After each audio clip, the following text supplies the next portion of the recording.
and welcome to this week's edition of the Great Artist Series. As you know, we interview great artists, um, and boy, do we have one this week. One of the greats, Mr. T.S. Eliot, Thomas Stearns Eliot, poet, essayist, literary critic, playwright, former president of Harvard University. And let's just get into it. I know you don't have a lot of time. It's going to be kind of a short interview.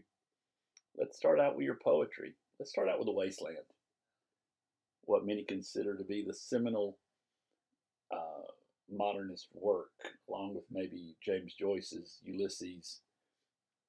Um, some people say that it's not accessible enough with all the foreign languages and all the difficult allusions and references.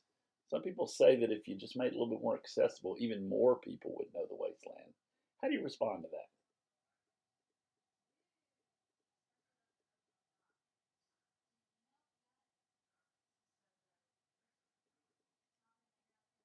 So what you're saying is that I guess water finds its own level, that the audience is going to find this thing in the way you intended it, the way you wrote it. You don't have to water it down. Is that yeah? Okay. Well, speaking of accessibility, let's talk about the love song of Geoffrey Prufrock, a much more accessible work and almost as famous. Many people believe, many people say that Geoffrey Prufrock himself is the quintessential prototypical modernist protagonist. How do you respond to that?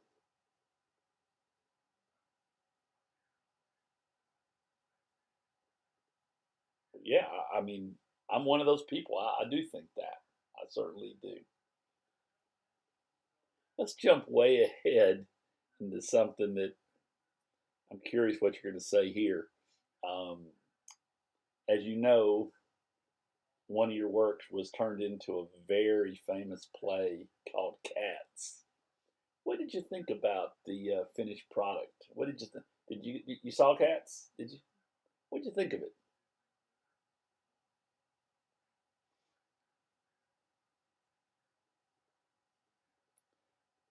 Well, yeah, but as you know, once your family sold the rights to it, the producers can pretty much do anything they want. Oh yeah, I know. I mean, not maybe artistically or or literarily, but in terms of legality, they can legally do whatever they want. Yeah, yeah, but you didn't like it. Yeah, I understand. What about Harvard? You were at Harvard at a time, very tumultuous time. Tell me about that time in your life when you were the president of arguably the most famous university in the world.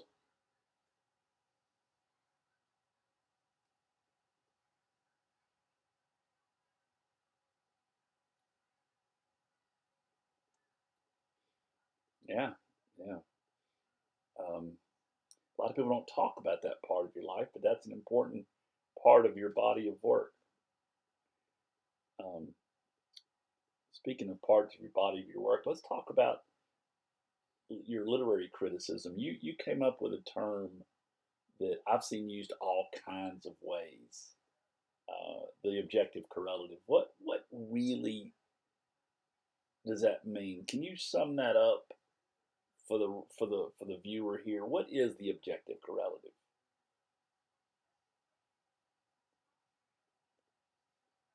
Well, thanks. That helps me a lot. That really does.